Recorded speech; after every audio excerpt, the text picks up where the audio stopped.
It is easy to tell good managers from bad ones. Many bosses commands and controls others to gain stars for themselves. True leaders inspire and uplift others, encouraging them to become stars. Like Jesus, he does not compel, he empowers. He leads with love, grace, and sacrifice, calling us to follow him, not for convenience, but from conviction.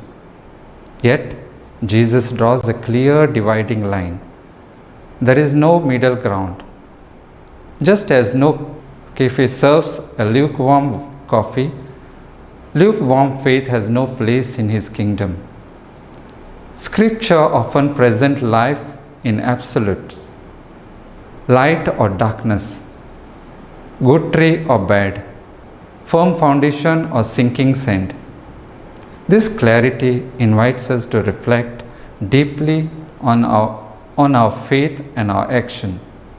Tepid faith is comfortable but fruitless. It seeks ease over obedience, self over sacrifice. When we avoid the cross, we build on shifting sand.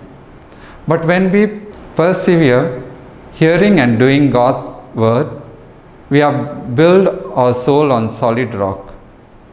St. John Chrysostom reminds us when we are tired of praying and feel unheard, we should recall how often we have ignored the cries of the poor. We are all poor in spirit. Only God's mercy makes us rich in grace.